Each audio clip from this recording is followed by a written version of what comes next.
اللهم صل على سيدنا محمد يا رب صل وسلم دائما ابدا على حبيبي.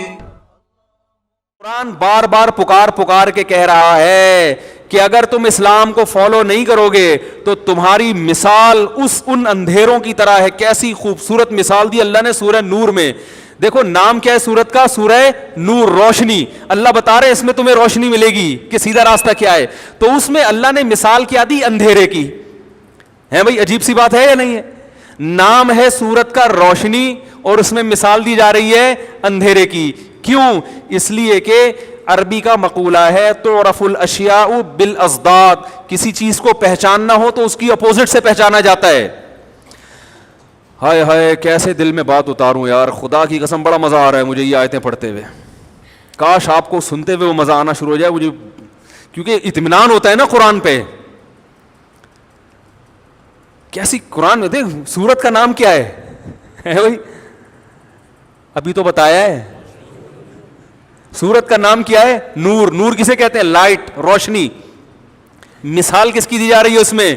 اندھیروں کی. صرف اندھیرے نہیں، اندھیروں کی. اس میں اللہ نے بتا دیا، یہ اس اصول کے تحت اللہ نے ایسا کیا کہ جب کسی چیز کو پہچاننا ہو نا تو اس کے اپوزٹ سے بہت اچھی طرح سے پہچان لیا جاتا ہے. آپ کسی کو بتاؤ کہ بھئی روشنی ہمارے لیے اتنی ضروری ہے، جب روشنی ہوتی ہے تو ہمیں پتہ ہوتا ہے یہاں کھڈا ہے، یہاں پہاڑ ہے، یہاں انڈا موڑ ہے، یہاں گولے گنڈے والا ہے بھئی، یہاں چمونی آپا کا گھر ہے. یہ سب چیزیں ہمیں کس سے پتہ چلتی ہیں؟ اگر اندھیرا ہوگا تو بیٹا تم تو ایک قدم بھی نہیں چل سکتے. اب کسی نے روشنی اور اندھیرا نہیں دیکھو، مریخ سے آیا نیا تازہ مریخ سے آیا ہے، اس کو نہیں پتا روشنی کیا ہوتی ہے. ویسے تو مریخ میں بھی ہوتی ہے لیکن ایک فرضی مثال دینے میں گورنمنٹ کی طرف سے ابھی تک کوئی ٹیکس نہیں لگا. اگر مثال غلط بھی ہو، یعنی غلط سے مراد فرضی بھی ہو، بات اس سے جو سمجھ میں آ رہی ہے وہ صحیح ہو تو مثال دینے میں کوئی حرج نہیں. تو اس نے کبھی اندھیرا اور روشنی دیکھی نہیں.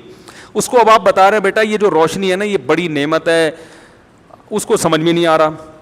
تو آپ ایسا کریں کہ روشنی کے تمام وسائل اور ذرائع بند کر دیں، اس کو اندھیرے میں چھوڑ دیں. تو اس کو روشنی کا نعمت ہونا سمجھ میں آئے گا کہ نہیں آئے گا؟ ہے بھائی، کہے گا یار واقعی روشنی بہت بڑی. گولے گنڈے والی گولے گنڈے کی دکان تو دور کی بات ہے، اب تو مجھے یہ بھی نہیں پتا چل رہا کہ اگلا قدم رکھنا کہاں ہے. یہاں رکھنا ہے، یہاں رکھنا ہے، یہاں رکھنا ہے، یہاں. وہ ڈیبیٹ کرے گا، بحث کرے گا.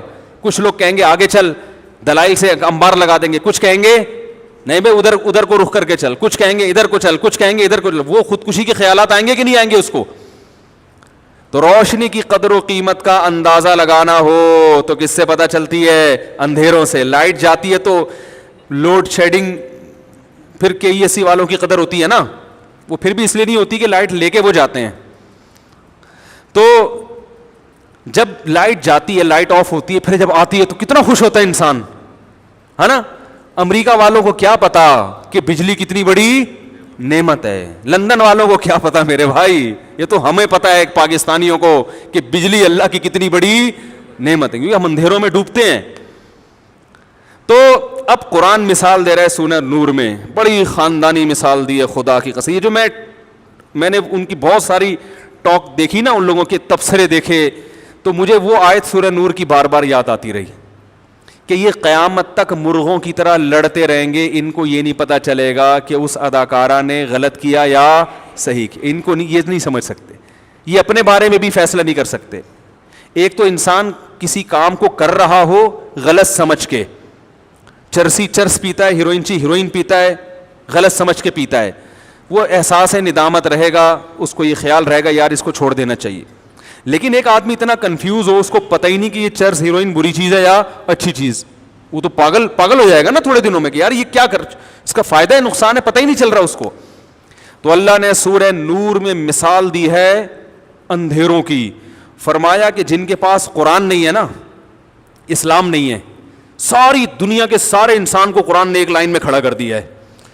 کہا کہ یہ ایسے اندھیرے میں ہیں، ایسے اندھیرے میں ان کو یہ نہیں پتا کہ اگلا قدم ہم نے کہاں, ان کی کوئی منزل نہیں ہے, کوئی ویژن نہیں ہے, غلط چیزوں کو ویژن بناتے ہیں, اور ایسی غلط چیز کو ویژن بنائیں گے جس پر اس کے صحیح ہونے کی ان کے پاس کوئی دلیل نہیں ہے. ساری زندگی ٹھوکرے کھاتے رہتے ہیں سکون کی تلاش میں, منزل کی تلاش میں, ان کو پتہ ہی نہیں کہ منزل ہے کہاں. تو قرآن نے کیا خوبصورت مثال دی سورہ نور میں. اللہ نے فرمایا والذین کفروا او کظلمات فی بحر اللجی, پہلی دو مثالیں دی ہیں. پہلی مثال کیا دی کہ کسراب بقیعۃ یحسبہ الظمآن ماء. پہلے میں دوسری مثال دے دوں, پھر پہلی مثال زیادہ اچھی طرح سمجھ میں آئے گی. فرمایا کہ ان کی مثال ہے کظلمات, بہت سارے اندھیرے, بہت سارے, ایک اندھیرا نہیں ہے, بہت سارے. حالانکہ اندھیرا تو ایک ہی ہوتا ہے نا, لیکن بلاغت قرآن کی ان کی گمراہی کو سمجھانے کے لیے فرمایا کظلمات, بہت سارے اندھیرے. کون کون سے؟ فی بحرن, سمندر کی تہہ کا اندھیرا. آپ جب سمندر کی بہت زیادہ گہرائی میں جائیں تو وہاں اندھیرا ہوتا ہے, پتہ ہے آپ کو؟ نہیں تو میں نے بتا دیا, ٹھیک ہے نا. صحیح ہے. ہم لوگ وہ جب چھوڑے یار, پھر موضوع نہ چینج ہو جائے. وہ چھوٹے بچے نا شو بہت مارتے ہیں. ہم جب سوئمنگ سیکھتے تھے بچپن میں, تو جیسے بچے آپس میں سکھا رہے ہوتے ہیں نا, یوں کرو اب ٹانگ کو یوں کرو, تو ہم بھی ایسے. تو اب کوئی صحیح کرے گا تو دوسرا بار بار کہتی ہے میں نے بتایا ہے, یہ جو یہ ایسے کر رہے ہیں نا یہ کس نے بتایا ہے. تو بچوں کو یہ بڑا شوق ہوتا ہے شو مارنے کا. تو میں گھر میں بچے ہیں الحمدللہ وہ اس طرح کی شو مارتے رہتے ہیں. تو قرآن کیا کہہ رہا ہے؟ سمندر کی تہ میں, سمندر کی بہت جب گہرائی ہوتی ہے نا تو اس میں اندھیرا ہوتا ہے. تو اللہ فرماتے ہیں ایک شخص سمندر کی تہ میں ہے. یہاں بھی آپ اشکال کر سکتے ہیں کہ سمندر کی تہ میں تو بندہ زندگی نہیں رہ سکتا, تو مثال ہی غلط ہے. تو یہ بھی قرآن فرضی مثال دے رہا ہے. تو اس پہ جو لوگ مجھ پہ فیس بک پہ یوٹیوب پہ کمنٹس کرتے ہیں نا, فرضی مثالوں سے بات سمجھاتے ہیں, تو ان کے بھی جواب ہے اس میں کہ قرآن خود فرضی مثالوں سے بات سمجھاتا ہے. عقل مند آدمی کیڑے نکالتا رہتا ہے بیٹھ کے, اور سمجھدار لوگ سمجھ جاتے ہیں کہ قرآن اس سے کیا سمجھانا چاہتا ہے. سمجھ رہے ہیں؟ تو جو کیڑے نکالنے والے ہوتے ہیں نا ان کا دنیا میں کوئی علاج نہیں. ایسا کوئی اسپرے ابھی تک ایجاد ہوا نہیں ہے. چھپکلی مر جاتی ہے اسپرے سے, ٹھیک ہے نا, چھپکلیوں کے اسپرے آ گئے, چوہوں کے آ گئے, لیکن اس قسم کے جراثیم جس میں ہوں گے میرے معلومات کے مطابق ابھی تک اس کا اسپرے ایجاد نہیں ہوا ہے. تو اللہ نے فرمایا سمندر کی تہ کا اندھیرا, ایک شخص کھڑا ہوا سمندر کی تہ میں, فی بحر لجی, پھر سمندر بھی ایسا کہ ٹھاٹھے مارتا ہوا, اور زیادہ اندھیرا ہوگا اس میں کیونکہ لہریں چڑھی ہوئی ہیں. یغشاہ موجن, پھر اس میں بڑی بڑی موجیں ہیں, من فوقہ موج, اور موج کے اوپر بھی کیا ہے؟ موج, یعنی لہر کے اوپر بھی لہر ہے. یعنی جتنا گہرا ہو سکتا ہے وہ ہو گیا. پانی کی وجہ سے نا اندھیرا ہو جاتا ہے. من فوقہ سحاب, اور پھر اس کے اوپر بادل بھی ہیں, کوئی روشنی کے پہنچنے کا راستہ نہیں ہے. اب قرآن کی اس مثال کو دیکھو, اللہ فرماتے ہیں ایسے اندھیرے ہیں کہ اس کو بیچارے کو نظر آنا تو دور کی بات, اذا اخرج یدہ, جب وہ اپنا ہاتھ نکال کے دیکھتا ہے. قرآن کہہ رہا ہے لم یکد یراہ, یہ نہیں کہہ رہا لم یراہ نہیں دیکھ پاتا, نہ یہ نہیں کہا, لم یکد یراہ, اس بات کا امکان ہی نہیں ہے کہ ہاتھ بھی دیکھ سکے وہ. یہاں بھی بلاغت قرآن ہاتھ کی مثال دے رہا ہے. بھائی قرآن یہ بھی کہہ سکتا ہے سمندر کی تہ میں اتنا اندھیرا کہ کوئی درخت کوئی مچھلی اس کو نظر نہیں آ رہی, زمین نظر نہیں آ رہی. مثال کس کی دی جا رہی ہے؟ ہاتھ کی. اس لیے کہ اپنا ہاتھ ایسی چیز ہے, نظر جتنی بھی کمزور ہو, ہاتھ کو آگے اور پیچھے کر کے ایڈجسٹ کر کے اس کو دیکھنا. بولو نا یار, بول تو لیا کرو, اللہ اتنا جوش میں آیا ہوا ہوں میں, اب تو پھر بھی ایسے پھیکے پھیکے کر کے بیٹھے ہوئے ہو یار. بھائی ہاتھ ایک ایسی یہ خدا کا کلام نہیں تو اور کس کا کلام ہے؟ کوئی امی 1400 سال پہلے جب نہ کوئی یونیورسٹی ہو نہ کوئی تعلیمی نظام ہو, چند لوگ الف با تا لکھنا پڑھنا جانتے ہوں, اور جس پر نازل ہو رہا ہے وہ الف با تا بھی نہیں جانتا, وہ ایسی مثال دے رہا ہے کہ اس سے بہتر مثال کسی کی گمراہی کو سمجھانے کے لیے, یعنی کسی کی گمراہی کو سمجھانے کے لیے اس سے بہتر مثال دینا ممکن ہو ہی نہیں سکتا. آپ کو پتہ ہے ایک بحری جہاز کا انگریز کپتان تھا, اس نے جب یہ مثال سورہ نور میں پڑھی انگلش میں اس نے قرآن پڑھا, یہ مثال پڑھی, اس نے کہا محمد صلی اللہ علیہ وسلم واز اے گریٹ رائٹر, یہ بڑا ادیب تھا. یہ کہہ رہا میں نبی محمد صلی اللہ علیہ وسلم کی جو ہے نا اس کے عربی ادب سے بڑا متاثر ہوا کہ یہ بڑا گریٹ رائٹر تھا, اس نے تو بہت کتابیں لکھی ہوں گی. کہہ رہے پھر میں جب تحقیق کی مجھے پتا چلا کہ یہ الف اور با کا فرق نہیں جانتے تھے. کہہ رہے میں نے کہا یار یہ ان کی مثال نہیں ہو سکتی, یہ ان کی بنائی ہوئی, کیونکہ وہ کافر تھا نا, اس پہ وہ بھگت رہا تھا اپنے اوپر یہ سب چیزیں. ارے جو بھگتتا ہے اس کو پتا ہوتا ہے کہ یہ مثال اس کے حالات کو کیسے بہترین انداز سے ڈیفائن کر. خدا کی قسم ہم بڑے خوش قسمت ہیں, ہم اگر پورے سیدھے راستے پر نہیں بھی ہیں تو ہمیں کم از کم پتا ہے کہ کتنے آڑے ترچھے چل رہے ہیں اور کتنے منزل کی طرف چل رہے ہیں. یہ تو پتا ہے نا ہمیں کم از کم. جو تھوڑا بہت آڑے ترچھے ہیں وہ توبہ طائب کر کے اللہ کو منانے کے, کیونکہ اس میں بھی ہمیں منزل بتا دی بھائی گناہ ہو جائے تو توبہ کر کے اللہ کو مناؤ. اس میں بھی ہمیں پتا ہے کہ اگر غلط راستے پر ہوں گے تو کیا کرنا ہے. کافر کو یہ بھی نہیں پتا کہ غلط راستے پر ہوں گے تو اس کا کیا حل ہے. ایک آدمی وہ ہے جس کو پتا ہے میں بیمار ہوں, ایک تو وہ ہے جو پورا صحت مند ہے, ایک وہ ہے جو بیمار ہے لیکن اس کو پتا ہے بیماری کا علاج کہاں پہ ہوگا, اور ایک وہ ہے جس کو یہی نہیں پتا کہ میں بیمار ہوں یا نہیں ہوں, اگر ہوں تو اس کا علاج کیا ہے. کون کنفیوژن میں ہوگا؟ یہ تیسرا پاگل ہو جائے گا نا تھوڑے دنوں میں. تو کتنی بڑی نعمت ہے اسلام, ہمیں پتا ہے صحیح کیا ہے اور غلط کیا, ان کو نہیں پتا. یہ کلچر کے ہاتھوں غلام بن چکے ہیں, کلچر ان کو غلط رخ پہ لے کے جا رہے ہیں جہنم کی آگ کی طرف, دنیا میں بھی بے سکونی اور آخرت کی بھی بے سکونی. اور یہ عیاشیاں پھر بڑھاپے میں کیا ہو جاتی ہیں, ختم. اداکاروں کا حال دیکھو بڑھاپے میں جا کے. تو اللہ نے کیا مثال دی کہ اذا اخرج یدہ, جب وہ اپنا ہاتھ نکال کے دیکھتے ہیں, لم یکد یراہا, قریب بھی نہیں ہے کہ اس کو دیکھ سکے, اتنا اندھیرا کہ نہ. ہاتھ تو ایسی چیز ہے آپ کی قریب کی نظر کمزور ہے, دور کر لو, دور کی کمزور ہے قریب کر لو, کسی بھی طرح سے یوں کر کے. اللہ فرماتے ہیں اس کا بھی امکان نہیں ہے. تو ایسے لوگ ظاہر ہے میڈیا پہ جب ٹاک کریں گے, باتیں کریں گے, تو ہوائی پھینکنے کے علاوہ کچھ بھی نہیں ہوگا. وہ تو پھینکتے رہیں گے. وہ کہیں گے ناچنے میں کیا جا رہا ہے, ایک لڑکی اگر آدھے کپڑوں میں ناچتی ہے تو کیا برائی ہے. اس طرح بھی کہ بھی پھر اس میں تبصرے تھے کہ اگر کوئی لڑکی آدھے کپڑے پہن کے جاتی ہے تو وہ بری نہیں ہے, برا وہ ہے جو اس کو گندی نظروں سے دیکھ رہا ہے. تو اس کا اصل جواب یہ ہے کہ میں مانتا ہوں کہ وہ برا ہے جو گندی نظروں سے دیکھ رہا ہے, لیکن جو اس دکھانے کا انتظام کر رہی ہے کیا وہ بری نہیں ہے. اور اگر آدھے کپڑے پہننا برا نہیں ہے تو پھر پونے بھی برا نہیں ہونا چاہیے. کیوں بھائی, پھر آدھے کا کیا مسئلہ, پھر پونے کپڑے, پونے سمجھتے ہو 25% کپڑے ہونے چاہیے, باقی کپڑے نہیں ہونے چاہیے. اور پھر 25% میں بھی یہی ہوگا. پھر ہم کہتے ہیں کپڑوں کے تکلف کی ضرورت کیا ہے.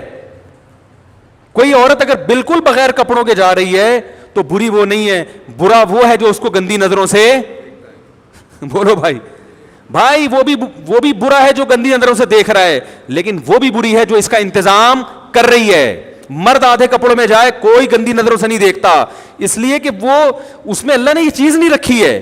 اگر عورت جائے گی تو سب اس کی طرف دیکھیں گے, یہ اس کی علامت ہے کہ اللہ نے اس کو ایسا بنایا ہے کہ اگر وہ پورا لباس نہیں پہنے گی تو گندے لوگوں کی گندی نظریں اس پہ پڑ سکتی ہیں. لہذا جو گندی نظریں ڈالے گا وہ بھی برا ہے, جو اس کا انتظام کر رہی ہے وہ بھی بری ہے.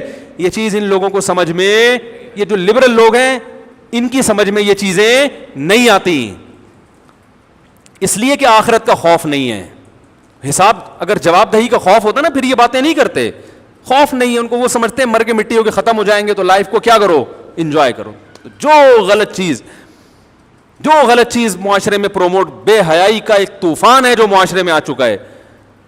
قرآن نے ہمیں بتا دیا ان اللہ لا یامر بالفحشاء, ہمارے پاس اس پہ بحث کرنے کا آپشن ہی نہیں چھوڑا. قرآن کہہ رہا ہے میں کہہ رہا ہوں, پہلے اللہ نے اپنا تعارف کروایا, ومن اصدق من اللہ قیلا, اللہ سے زیادہ سچی بات کسی کی نہیں ہو سکتی. بلکہ اللہ نے سوال کیا, بتاؤ اللہ سے زیادہ سچی بات کسی کی ہو سکتی ہے, کیونکہ اللہ کو جھوٹ بولنے کی ضرورت ہے نہیں. ہم اگر جھوٹ بولتے ہیں بھائی کوئی مسائل میں پھنس جائیں, اللہ کی کسی مسئلے میں نہیں پھنستا, وہ تو کائنات کو بنانے والا ہے. اللہ فرماتے ہیں اس سے زیادہ سچ کون بولے گا. تو اللہ نے کیا سچ بولا, ان اللہ لا یامر بالفحشاء, اللہ بے حیائی کو پسند نہیں کرتا. ہر وہ چیز جو بے حیائی ہے, فحاشی ہے, اللہ اس کو کبھی بھی پسند نہیں کرتا. یہ ایسے ہی ہے جیسے عورت آدھے کپڑوں میں جا رہی ہے اور لوگ کہیں اس کو دیکھنے والے برے ہیں, ایسے ہی ہے جیسے کوئی ہیروئن لے کے جا رہا ہو, چرس اور ہیروئن ہے بھائی. اب لوگ کہیں جو اس سے ہیروئن خرید کے پیے گا وہ خود اپنا ذاتی عمل ہے, برا کر رہا ہے. بھائی جو اس برائی کو پروموٹ کر رہا ہے, جو اس برائی کا ذریعہ بن رہا ہے, وہ بھی برا ہے یا نہیں؟ کیوں حکومت چھاپے مارتی ہے جس کی جیب سے ہیروئن نکلی پکڑ لو؟ بہت سے لوگوں کی جیب سے ہیروئن نکلتی ہے, وہ کہتے ہیں ہم تو نہیں پیتے بھائی, ہم تو نہیں پیتے. بھائی آپ پیتے نہیں ہیں لیکن پلانے کا پورا آپ زنا نہیں کرتے, مگر جو عورت ادھورے کپڑے پہن کے نکلتی ہے وہ زنا کا پورا انتظام کر رہی ہے, وہ مردوں کی شہوتوں کو بھڑکا رہی ہے. جب یہ شہوت بھڑکے گی تو ظاہر ہے بہت کم لوگ ہوتے ہیں جو تقویٰ ہو بچ جاتے ہیں, بہت سے لوگ برائی کے دلدل میں پھنس جاتے ہیں. تو یہ جو فلمیں ہیں یہ اس برائی کو کیا کر رہی ہیں؟ پروموٹ. کچھ اس میں اچھی چیزیں بھی ہوتی ہیں, ابا کے حقوق سکھا دی, اماں کے حقوق سکھا, 2-4 چیزیں سکھا دی, وہ تو ہر برائی میں کچھ نہ کچھ فائدہ ہوتا ہے. اب میں نے پچھلی دفعہ بیان کیا تھا نا کہ فنکار اداکار جو ہیں زیادہ تر یہ حقوق پورے نہیں کرتے. اپنے گھروں کے حالات دیکھو, ان کے میں ریلیشن نہیں ہوتا ان کا اچھا. تو اس پہ کسی نے کہا ایک فلمی اداکار ہے, وہ تو اپنی ماں کی بڑی خدمت کی تھی انہوں نے حج کے موقع پر. اگر انہوں نے اپنی ماں کی خدمت کی تھی وہ فلم انڈسٹری سے نہیں سیکھی انہوں نے, وہ اپنے باپ دادا سے سیکھی ہے, یا اسلام کی برکت سے, یا کلچر کی وجہ سے. تو یہ چیزیں تو تباہ کر رہی ہیں. دوسری مثال قرآن نے اور بڑی پیاری مثال دی, فرمایا کا ساراب بقیعۃ یحسبہ الظمآن ماء, یہ بڑی خاندانی مثال ہے. فرمایا ایک سراب ہے نا, آپ جب سفر کرتے ہیں آپ کو دور پانی نظر آتا ہے سڑک پہ یا ریت پہ. جس کو پیاس لگ رہی ہو اور جس نے کبھی سفر نہ کیا ہو, پہلی دفعہ نکلا ہو اور پیاس بھی لگ رہی ہو, وہ خوش ہو جائے گا, اس کو کیا سمجھے گا؟ پانی. لیکن جیسے جیسے اس کے قریب آئے گا پانی اسی اسپیڈ سے اس سے دور ہوتا چلا جائے گا. فرمایا ان غیر مسلموں کی, یہ جو لبرل لوگ جو اسلام کو فالو نہیں کرتے, ان کی مثال بھی ایسے ہے. یہ ایک چیز کو منزل بناتے ہیں کہ ہم یہاں تک ہم نے پہنچنا ہے, لیکن جیسے جیسے اس کے قریب ہوتے ہیں وہ منزل بھی اسی حساب سے دور ہوتی چلی جاتی ہے. یہ کبھی بھی اپنی منزل تک نہیں پہنچ سکتے. کیسی پیاری مثال ہے یا نہیں؟ آپ کہہ سکتے ہیں نہیں بھائی یہ تو منزل تک پہنچتے ہیں. کسی اداکار نے سوچا تھا میری فلم ہٹ ہو جائے گی, میرا یہ ہدف ہے کہ میں سب سے بڑا اسٹار بن جاؤں گا, تو وہ تو بن گیا. بھائی سب سے بڑے اسٹار بننے سے اس کا کیا مقصد تھا؟ عزت تھی نا اور دولت تھی. تو دولت کی جس بلندی تک وہ پہنچا ہے, تو جب وہاں پہنچے گا تو اس کا ہدف اس سے زیادہ بلندی بن چکی ہوگی. اس پر وہ راضی نہیں ہوگا کہ اب بس یہی ہے. موت تک اسی ہدف کے پیچھے بھاگتے بھاگتے تھک جائے گا اور بالآخر مر جائے گا. جتنے مرے ہوئے ہیں ان سے آپ زندہ کر کے پوچھیں کہ کیا تم جو ہدف لے کر آئے تھے پا لیا؟ وہ کہیں گے پانے سے پہلے دنیا سے چلے گئے ہم. تو تھکا دینے والا راستہ ہے یہ. تو اللہ کرے جو آئی ہے دین کی طرف, اللہ اس کو استقامت عطا فرمائے, اور یہ جو ہماری مسلمان اداکار آئے ہیں ان کو اس کے اس واقعے سے عبرت حاصل کرنے کی توفیق نصیب فرمائے. کیونکہ اس پر یہ الزام نہیں لگ سکتا جو بڑھاپے میں آتا ہے نا اداکار. ابھی پشتو فلم کے کوئی اداکار تھے, وہ بوڑھے ہو گئے تھے, انہوں نے فلم انڈسٹری سے توبہ کر لی. تو مجھے کسی نے مذاق اڑاتے ہوئے کہا ابے یہ بڑھاپے میں تو ویسے ہی ساری عیاشی تو کر لی نا, اب بڑھاپے میں آ گئے اس طرف, یہ کون سا ہے, یہ تو شو مارنے کے لیے. میں نے کہا بھائی ایسا نہیں ہوتا. بڑھاپے میں آنا بھی, اول تو جب اللہ توبہ قبول کر رہا ہے بوڑھے کی بھی, تو تمہارے پیٹ میں مروڑ کیوں ہو رہا ہے؟ بعض لوگوں کو اس پہ تکلیف ہوتی ہے کہ یہ جنت میں کیوں جا رہا ہے. بھئی یہ تکلیف یہ تھی کہ اس نے پوری زندگی تو فلموں میں گزار دی عیاشی کرتے ہوئے, اب جب بوڑھا ہو گیا تو اب توبہ کر کے دین پر آ رہا ہے, تو یہ تو جنت میں چلے جائے گا بھائی, تو یہ تو بڑا غلط ہو رہا ہے. تو میں نے کہا جب اللہ توبہ کر رہا ہے, توبہ قبول کر رہا ہے, تو آپ کو تکلیف کیا ہو رہی ہے؟ دوسری بات یہ ہے کہ یہ بات ہی غلط ہے کہ قربانی نہیں ہے. حدیث میں آتا ہے جیسے جیسے انسان بوڑھا ہوتا ہے نا اس میں ہوس بڑھتی ہے. یہ جو اداکار جب بوڑھے ہو جاتے ہیں ان کا دل اسی طرح چاہتا ہے کہ اسی طرح ہیرو بن کے آئیں. نہیں آ سکتے تو چلو دادا بن کے آ جائیں, ہیرو کے ماموں بن کے آ جائیں, کچھ تو بن کے آئیں. توبہ کرنا بڑا مشکل. یہی وجہ ہے کہ جوان لوگوں میں توبہ کا ریشو زیادہ ہے, بوڑھوں میں توبہ کا ریشو کم ہے. جوانی میں جیسے گناہ کی طاقت بہت ہوتی ہے, توبہ بھی ایک نیکی ہے, نیکی کے لیے بھی پاور چاہیے, کانفیڈنس چاہیے, حوصلہ چاہیے. تو وہ حوصلہ بھی جوانی میں زیادہ ہوتا ہے. بڑھاپے میں گناہ کی طاقت بھی کم, ساتھ ساتھ توبہ کی طاقت بھی کیا ہو جاتی ہے, کیونکہ توبہ نام ہے قوت ارادی کا, کیا آپ ارادہ کر لے اب نہیں, تو یہ ارادہ بڑا مشکل ہوتا ہے بڑھاپے میں. کیا ہو گیا بھائی, نہیں سمجھ میں آ رہا تو میں چلا جاتا ہوں. تو یہ جو بڑھاپے میں آتے ہیں نا, وہ بھی پورے مسلمان ہی ہوتے ہیں, اور اللہ ان کی بھی توبہ پورے طریقے سے قبول کرتا ہے, اور آنا ان کو اپریشیٹ کیا کریں. لیکن اس اداکارہ پر یہ بھی الزام نہیں لگایا جا سکتا, اس نے تو اپنی بلندیوں پہ جاتے ہوئے توبہ کی, اور تمام لوگوں کو سبق دے دیا کہ بھائی جو اپنی سینس استعمال کرے گا, جو عقل استعمال کرے گا, جو اپنے خالق اور مخلوق کے رشتے کو پہچانے گا, اس کا یہی فیصلہ ہوگا جو میرا ہے, اور جو خواہشات کا غلام بن کے زندگی گزارے گا وہ زندگی اپنی مرضی کے مطابق گزارتا رہے گا. یہ اکثر لوگ کہتے ہیں نا کہ رشتہ انسانیت کا رشتہ بہت اچھا ہے, لیکن خالق کا رشتہ سب سے پہلے, کیونکہ اللہ سے ہمارا جو ریلیشن ہے وہ خالق اور مخلوق والا ہے, اس نے ہمیں بنایا ہے, باقیوں نے ہمیں بنایا نہیں ہے. باقی یا تو آپ کے کلیگ ہو گئے, یا آپ کا کوئی پڑوسی ہوگا, یا آپ کا کوئی فرینڈ ہوگا. یہ فرینڈ شپ کا رشتہ یا رشتہ داری والا رشتہ یہ اللہ اور مخلوق والے رشتے سے کم ہے. جس نے بنایا وہ سب سے پہلے اس بات کے لائق ہے کہ اس کو فالو کیا جائے, اور اس نے صاف کہہ دیا وہ بے حیائی کو پسند نہیں کرتا. تو یہ بہت بڑا پیغام اس نے دے دیا ان تمام نوجوان لڑکوں کے لیے بھی اور لڑکیوں کے لیے بھی جو جوانی کی دہلیز پہ قدم رکھتے ہی عیاشی کی طرف جانے لگتے ہیں. میں نے مثال دی تھی نا سعید انور صاحب کی, بہترین کھلاڑی ہو کے انہوں نے اس ٹائم پہ توبہ کی جب وہ شہرت کی بلندیوں کو, اور آج پوری دنیا میں الحمدللہ تبلیغ کرتے پھر رہے ہیں. کتنا اچھا کام اللہ ان سے لے رہا ہے. اور میں سعید انور صاحب کی مثال اس لیے دیتا ہوں کہ خاندانی توبہ کی ہے, خاندانی توبہ. بہت سو نے توبہ کی مگر تھوڑا سا, جیسے ایک آدمی سگریٹ سے توبہ کرے, چرس سے توبہ کرے, لیکن کبھی کبھار کسی کو دیکھا تھوڑا سا یار لگانے میں کبھی کبھار ٹھیک ہے نا, تو اس طرح کی بھی توبہ ہوتی ہے کہ یار اب چرسی تو نہیں کہلائیں گے لیکن ایک دو سٹے لگا لیتے ہیں. میں کوئی خدا نخواستہ کھلاڑیوں کو چرسیوں سے تشبیہ نہیں دے رہا بھائی, کہیں یہ نہ سمجھے میرے بیان سے یہ نکال دیں کہ اس نے تشبیہ کس سے دی ہے. میں ایک مثال دے رہا ہوں, کھلاڑی چرسی نہیں ہوتے, جو ہوتے ہیں تو وہ چرسی خود سے ہوتے ہیں, کھیل کی وجہ سے نہیں ہوتے. تو سعید انور صاحب نے توبہ کی, پوری دنیا میں گھوم رہے ہیں تبلیغ کے لیے. یہ سب چیزیں اللہ کے بینک میں جمع ہو رہی ہیں. وہ کرکٹ کے چوکے اور چھکے وہ صرف دنیا کے ریکارڈ میں جمع ہو رہے تھے. کرکٹ کے ریکارڈ تو صدیوں تک یاد رکھے جاتے ہیں, سوالات کیے جاتے ہیں نا کہ بھئی وہ آپ بتائیں وہ 1901 میں کس نے چھکا مارا تھا. تو بعض پاگل بیٹھے ہوئے ہوتے ہیں جو یہ ساری معلومات پہلے سے لے کے بیٹھے ہوئے ہوتے ہیں, وہ بتاتے ہیں 1901 میں فلاں نے چھکا مارا, یہ موٹر سائیکل آپ کی ہوئی, یہ ہوتا ہے نا.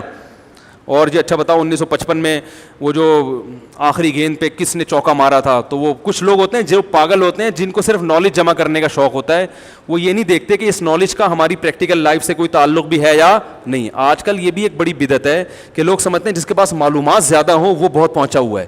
صرف نالج کے اکٹھا کرنے کو کمال سمجھا جاتا ہے.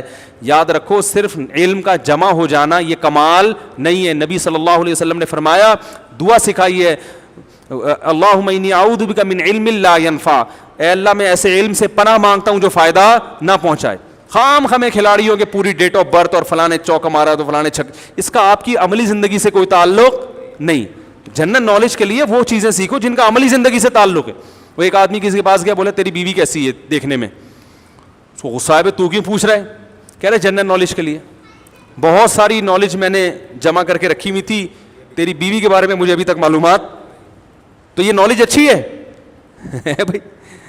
تو اب وہ چوکے چھکوں کی پوری پوری رپورٹیں معلوم ہوتی ہیں, وہ ورلڈ کپ فلانے. ہمیں تو الحمدللہ ہم نے بھی کرکٹ بہت کھیلا ہے, لیکن جب ہم نے توبہ کی, کھیلنے سے نہیں, کھیلتے تو ابھی بھی ہیں, دیکھنے سے جب توبہ کی تو ہمیں تو الحمدللہ نہ کھلاڑیوں کے نام کا پتہ, نہ ہمیں ورلڈ کپ کا پتہ چلتا ہے, نہ ہمیں کچھ اور پتہ چلتا ہے کہ کون سی ٹیم کب آ رہی ہے کیا. بھائی چھوڑو یار, ہمارا کیا لینا دینا بھائی ان سے, ہم اپنی آلو پیاز ٹماٹر کی فکر میں لگے رہیں, ٹھیک ہے نا.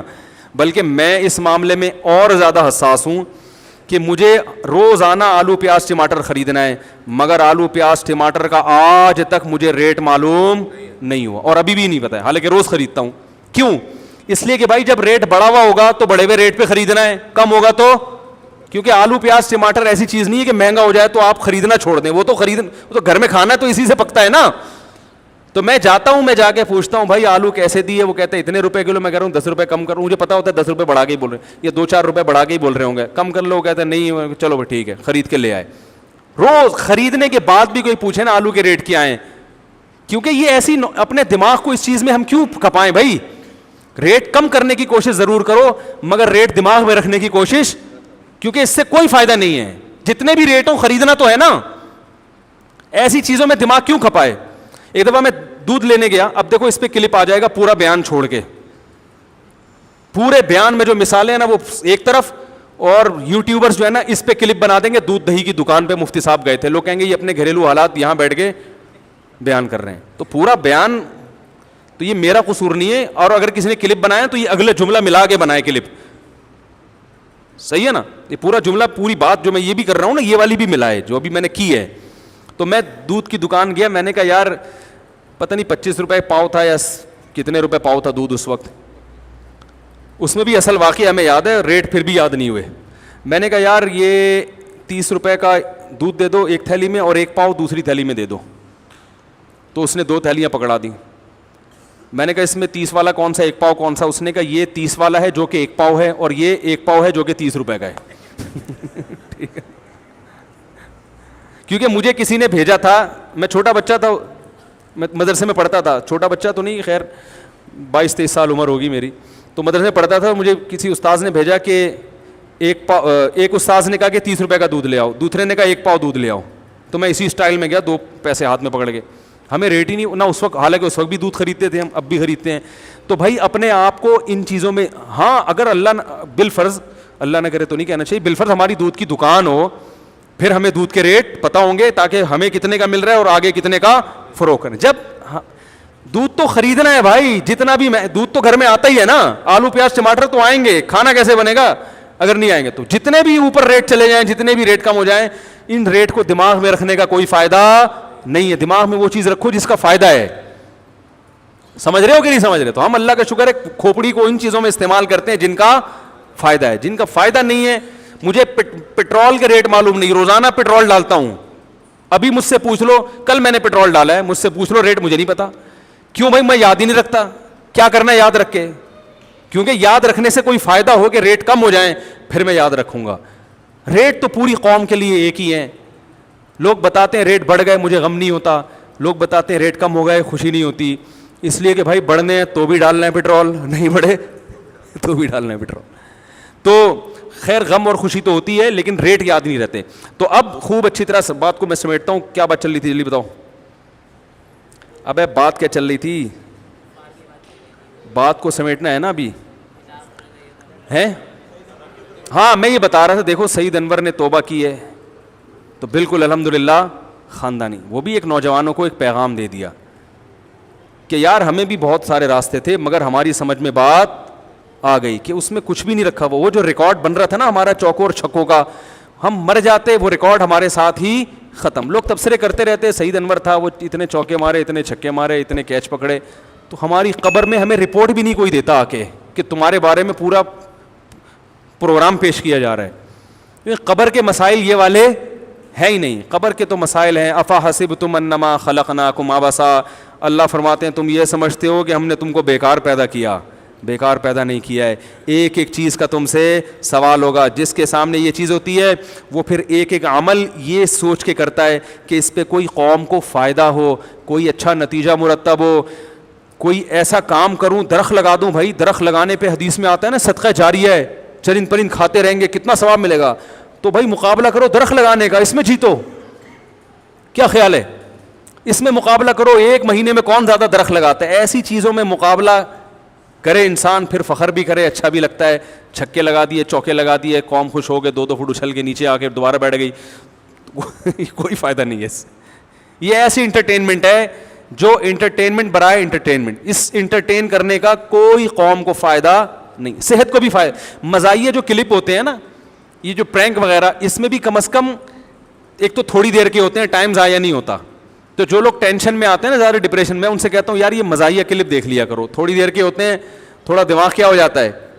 وہ میں نے بھی کچھ دن پہلے وہ دیکھا, تو وہ بچوں کے ساتھ تو آدمی اب بیٹھ کے ظاہر ہے بچوں والی باتیں کرنی پڑتی ہیں نا, یہ بھی ذہن میں رکھیں, بچوں کو ہر وقت نصیحتیں کرنا یہ کرو وہ نہیں کرو یہ خطرناک ہوتا ہے. تو بچوں کے ساتھ بیٹھ کے آدمی کو بچہ بننا پڑتا ہے. تو کبھی کبھار میں بچوں کے ساتھ بیٹھتا ہوں تو وہ پرینک لگا دیتا ہوں. تو اس میں ایک آیا کہ وہ قصائی بنا ہوا ہے, وہ ایک صاحب آ کے کہتے ہیں کہ گوشت چاہیے, وہ فون کہتے ہیں 2 کتے گرا دے. بچے بڑا ہنستے ہیں ایسی چیزوں پہ نا, تو ہم بھی ہنستے ہیں, ایسا نہیں کہ بچے ہی ہنستے ہیں. تو وہ کہہ رہا بھائی میں کتے کا گوشت تھوڑی لینے آیا ہوں. کہہ رہا ہے میں نے تیرے کو گوشت بولا ہے, آپ نے مجھے گوشت بولا ہے, کتے کا یا گدھے کا نہیں, گوشت ہے, گوشت تو گوشت ہوتا ہے. تو یہ اس قسم کے جو شارٹ کلپ ہیں یہ دیکھ لیا کریں جس میں بے حیائی نہ ہو. اگر کسی کو ذہنی تفریح چاہیے, سارا دن اچھے کاموں میں یہ نہیں کہ یہی دیکھتے رہیں, گھنٹوں گھنٹوں بیٹھے ہوئے مزاحیہ پروگرام دیکھ رہے ہیں. دماغ کو اچھے کاموں میں کھپا کے جب انسان تھک جاتا ہے, فریش ہونا چاہتا ہے, تو بجائے سارا دن ٹی وی کے آگے بیٹھنے کے بہتر ہے اس طرح کے شارٹ کلپ دیکھ لیں. اس سے دماغ کیا ہو جاتا ہے, تھوڑا فریش ہو جاتا ہے, تھوڑا مزاح ہو جاتا ہے, ہاں ہو جاتا ہے, ختم ہو. اب یہی نہیں کہ اسی میں لگے رہیں, بچوں کو موبائل پکڑا دیا دیکھتے رہو بیٹھ کے. تو ہمیں اللہ نے پیدا کس کے لیے کیا ہے بھائی, آخرت کے لیے کیا ہے, کلپ دیکھنے کے لیے پیدا نہیں کیا. تھوڑا بہت وقت ذہن کو فریش کرنے کے لیے ضروری ہے. تو یہ اس لیے میں کہہ رہا ہوں کہ لوگوں کو اگر صحیح چیز کی رہنمائی نہ کی جائے تو وہ آلٹرنیٹ نہ بتایا جائے نا, تو پھر وہ کہتے ہیں یار کیا سارا دن سوکھے بیٹھے رہیں, کہ ہنسے ہی نہیں بالکل, سارا دن عبادت کرتے رہیں, سارا دن قوم کی خدمت درخت لگاتے رہیں کہ سارا دن بیٹھ کے. تو اس لیے میں بتا دیتا ہوں کہ بھائی اس طرح کی چیزیں دیکھ لیا کرو, اس سے کیا ہو جاتا ہے, ذہن تھوڑا فریش ہو جاتا ہے. تو اللہ کرے اس اداکارہ نے جو توبہ کی ہے, یہ ہمارے جو شوبز سے جن لوگوں کا تعلق ہے, یا ہمارے عام نوجوان جو ویلیاں لگاتے پھر رہے ہیں, شو بازیوں میں ٹائم کو ضائع کر رہے ہیں, یا اور اس قسم کی نیگیٹو ایکٹیویٹیز میں, غلط ایکٹیویٹیز میں, چوریوں میں, برے کاموں میں لگے ہوئے ہیں, ان کے لیے اللہ کرے یہ عبرت کا واقعہ بن جائے. جیسے میں نے قرآن کی آیت پڑھی تھی نا, وَشَهِدَ شَاهِدٌ مِّن بَنِي اسرائیل, اللہ فرماتے ہیں کہ دیکھو بنی اسرائیل جو سب سے زیادہ اسلام کے دشمن ہیں, اگر تمہیں قرآن سمجھ میں نہیں آتا تو بنی اسرائیل میں بھی لوگ گواہی دے رہے ہیں کہ یہ قرآن اللہ کی کتاب ہے. یہودی جو سب سے بڑے دشمن ہیں ان میں بھی لوگ اسلام قبول کر رہے ہیں, حالانکہ ان کی دشمنی کو تو قرآن نے بیان کیا. عبداللہ ابن عبد السلام رضی اللہ تعالیٰ عنہ تھے نا, وہ یہودی عالم تھے, اسلام قبول کیا تھا انہوں نے کہا تورات میں نبی صلی اللہ علیہ وسلم کی نشانیاں ہیں, تو قرآن نے ان کے عمل کو بطور دلیل کے پیش کیا. اولم تکن لہم آیۃ ان یعلمہ علماء بنی اسرائیل, کہ بنی اسرائیل کے علماء ایمان لا رہے ہیں, تو کتنی بڑی نشانی ہے. کیا مطلب, جب تمہیں اپنے دشمنوں میں سے تمہارے حق میں گواہی دینے والے مل جائیں تو یہ تمہارے برحق ہونے کی دلیل ہے. شوبز کی دنیا سے جو لوگ وابستہ ہیں اکثر اسلام کے مخالف ہوتے ہیں, جب انہی میں سے اگر کوئی توبہ کرتا ہے تو یہ اس بات کی دلیل ہے کہ اسلام میں دم خم ہے, اتنی اٹریکشن ہے کہ عیاشی کی دنیا سے لوگوں کو کھینچ کے وہ اپنی طرف لے آتا ہے.